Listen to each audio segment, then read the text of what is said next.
Gracias por continuar con Uno más Uno. Seguimos aquí conversando con Arismendi Díaz Santana, experto en seguridad social con 40 años de experiencia en este tema. Hablábamos, profesor, antes de irnos a la pausa, de la pendiente reforma que hay en el sistema de seguridad social. Me gustaría precisar con usted cuáles serían los elementos clave que hay que reformar del sistema, tanto en lo formal como en lo real, ¿verdad? Exactamente. Mira, la ley previó que a los 10 años de comenzar a ejecutarse se hiciera una revisión de la misma, porque se trata de un proceso nuevo, dinámico, y que había una serie de situaciones que eran transitorias, ¿verdad? Eso no se hizo.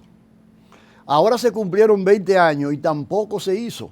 Lamentablemente, tú sabes que en el Congreso se creó una supercomisión bicameral para hacer una propuesta. Y la propuesta fue tan deformada, tan parcializada, que se cayó por su propio peso.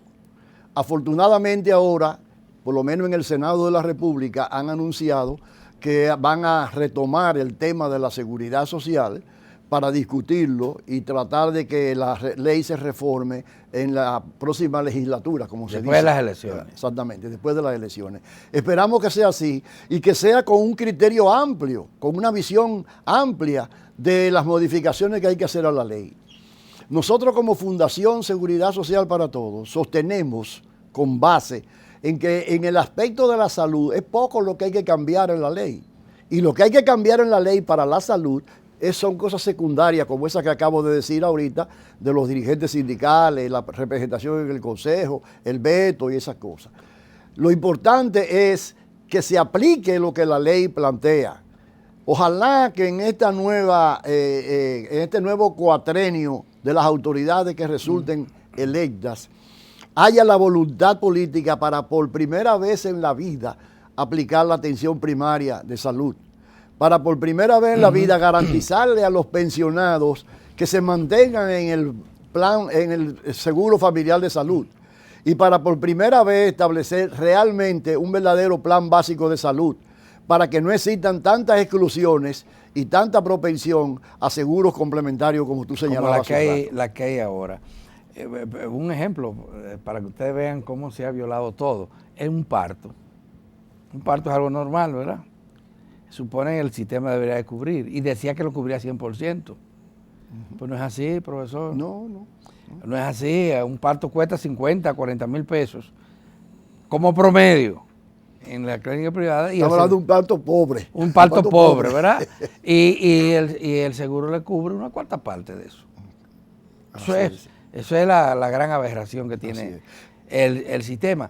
Y usted hablaba de que en materia de salud no hay que modificar mucho, pero justamente la salud es lo que cotidianamente la gente recibe como servicio. Exactamente. La pensión en la postrimería de la vida. Así es. Y la salud es lo que se está sufriendo. Y el sistema, el nuevo sistema, creó un problema a mi juicio, y quiero oír su opinión al respecto. Y es que debilitó la capacidad de rectoría del Estado para intervenir al dividir el Estado en muchas pequeñas parcelas. Se crea la Superintendencia de Salud y Riesgos Laborales, pero se mantiene el Ministerio de Salud. Ambos deberían de estar supervisando, ¿verdad?, lo que tiene que ver con salud. Se crea el Servicio Nacional de Salud para administrar los hospitales que antes eran una dependencia directa del ministerio. Pero se crean otras instituciones, el PROMESA es independiente, independiente en la práctica.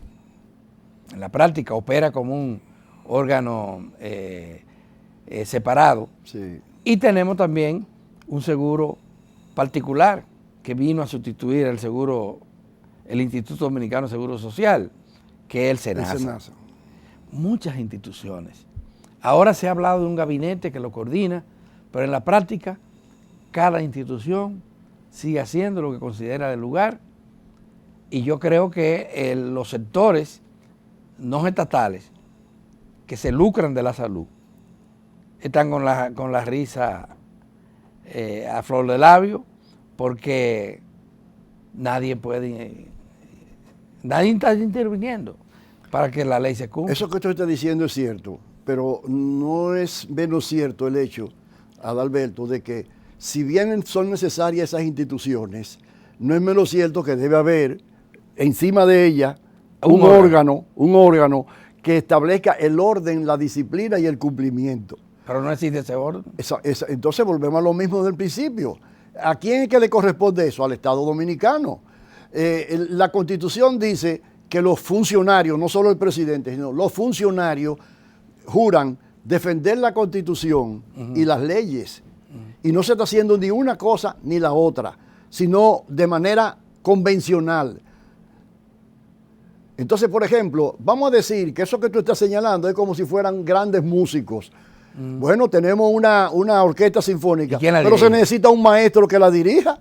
Y hay muchos músicos y sin embargo lo que sale es una sinfonía armónica porque hay una dirección central. Tú sabes que vivimos, y esto tómalo con pinza, en un mundo presidencialista. Entonces pueden haber diferentes instituciones, pero si esas instituciones no están debidamente sincronizadas por el poder superior, no van a funcionar. Pero tendría que ser el Poder Ejecutivo claro que sí, el que dirija todo este claro que sí, porque eso se porque trata de... El gobierno ha hecho un esfuerzo de coordinación, ha creado gabinetes. En el caso de la salud, lo preside la vicepresidenta. Pero ¿qué sabe la vicepresidenta de la República sobre esto que estamos hablando? No, la vicepresidenta, escúchame. Bueno, en primer lugar, la vicepresidenta ha hecho un buen trabajo en sentido general, pero la vicepresidenta no tiene que ser una experta en salud. Lo que tiene que tener la autoridad correspondiente para decirle a cada institución. Tiene que entender perfectamente este tema. Exactamente. Y una de las cosas que uno observa es que los políticos y muchos funcionarios y tecnólogos no entienden el tema de la seguridad social en la República Dominicana y el tema de la salud. Acuérdate, y cómo funciona Adalberto, el régimen. Acuérdate, Adalberto, que esa política de segmentación viene de los tiempos de Balaguer. Balaguer nombraba, por ejemplo, en la Secretaría de Salud Pública a un enemigo del que estaba en el Seguro Social. Y el que estaba en el Seguro Social lo pasa a Salud Pública y el que estaba en Salud Pública lo pasa al Seguro Social y se mantenían divididos y peleando. Y entonces Balaguer era el supremo decidor. Pero eso siguió con el régimen de Leonel Fernández, con Hipólito Mejía. Ha ocurrido con todos ahora con todos. Y usted encuentra, porque usted lo ha visto, profesor, a gente que están atrincherados, aunque no lo digan públicamente, en cada una de esas instituciones, y el otro allá. Del Ministerio de Agricultura, de Salud, muchos de los funcionarios de otras instituciones se burlan porque él habla que esto, que lo otro, que lo otro. Ajá, sí. Pero fíjate lo que tú dices. Él no es el que nombra. Este gobierno tuvo la visión de crear esos gabinetes. Pero ¿por qué lo creó? Porque tenía el problema de la pandemia. Sí. Y ese gabinete, en el tema de la pandemia, fue excesivamente exitoso. Sí. ¿Por qué? Porque había una voluntad desde arriba de que eso funcionara, porque había que sacar al país de la situación que teníamos con el COVID. O sea que el gabinete de salud ha funcionado cuando ha habido la voluntad necesaria para que funcione. Y siempre ha sido por coyuntura, no por desarrollo, desarrollo estructural del sistema. Y uno entiende, mira, con la pandemia se hizo el gabinete y se invirtió dinero para enfrentarlo. Y funcionó. Profesor, y ahí están los resultados. Pero poca gente sabe que aquí muere más gente y murió más gente en la era de la pandemia, muchos más niños recién nacidos. Así es. Lo llamado neonato, que es lo que mató la pandemia. Así mismo. ¿Y por qué no hacemos también una embestida y metemos todos los recursos necesarios para resolver problemas como la mortalidad materno-infantil y la mortalidad neonatal?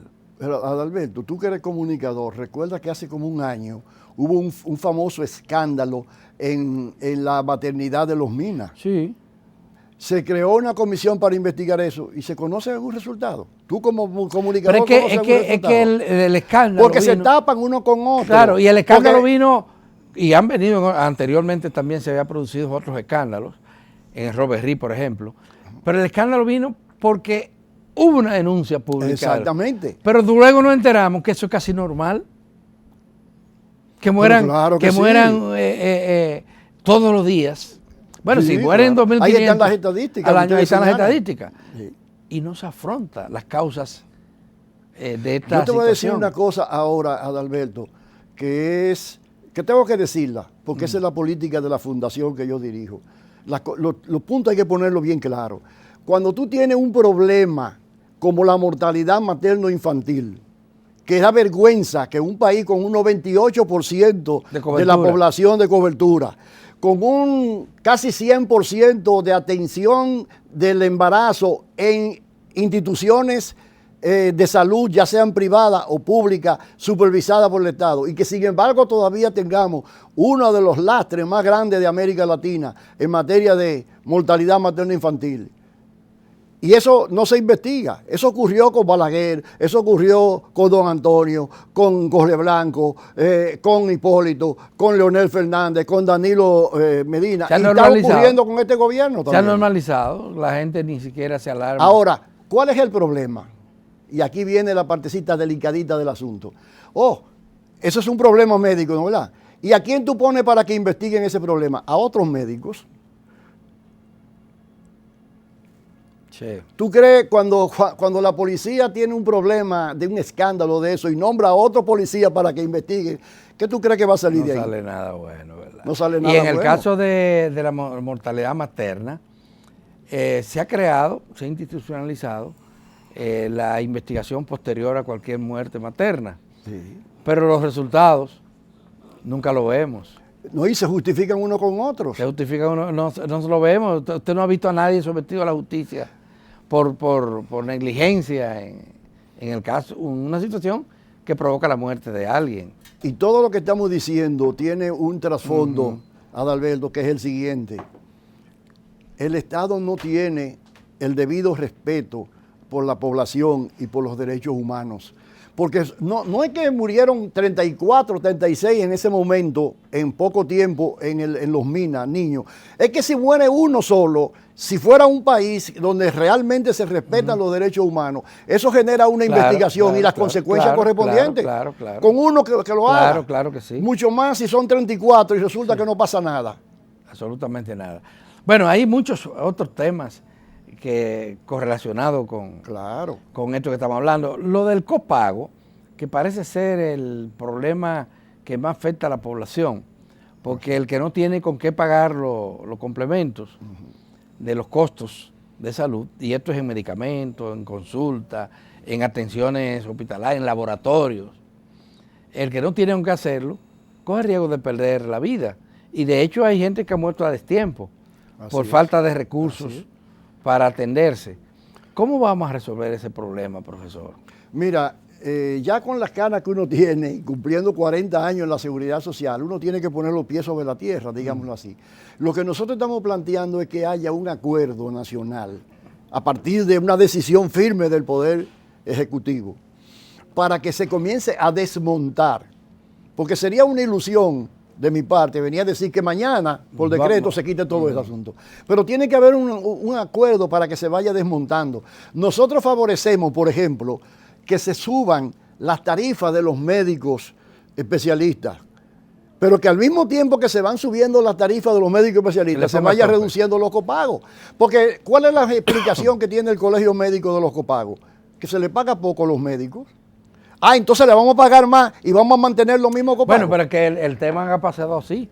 Se ha aumentado muy poco, ¿verdad? Muy poco la tarifa de los médicos. Por eso pero no hay justificación. No ha bajado nada el copago. Y no solo eso, Adalberto, la gente que nos está escuchando, los copagos tienden a crecer cada día más en República Dominicana. Te voy a poner un ejemplo. Si el Consejo autoriza que, por ejemplo, lo que se va a reconocer en una operación, vamos a suponer que sea 50,000 pesos y lo lleva a 75,000 pesos. El copago ahora no es sobre los 50,000, es sobre los 75,000. Por lo tanto, cada vez que se actualizan las tarifas, si no se reducen los copagos van aumentando automáticamente, porque es un porcentaje. Qué barbaridad. Y ese es un tema serio, porque es todos los días que la gente... Déjame decirte una cosa. Es una vergüenza para el país. Tú sabes, yo tengo mucho contacto internacional con organismos y con consultores, a los cuales le agradezco muchísimo parte de la ayuda que recibí.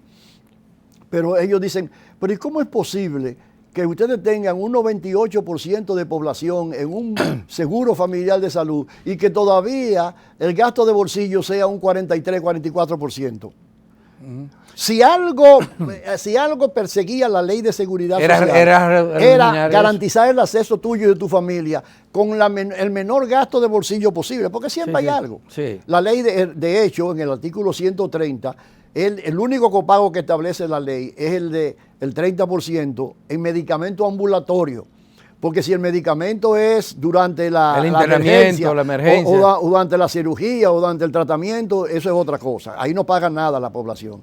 Pero cuando es ambulatorio, un 30%. Todos los demás copagos son ilegales.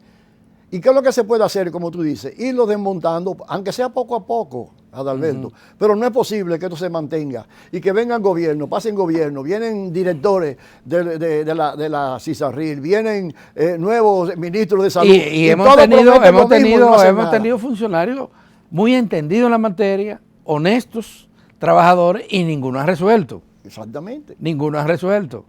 Porque la verdad es que han desfilado por las instituciones especializadas mucha gente buena.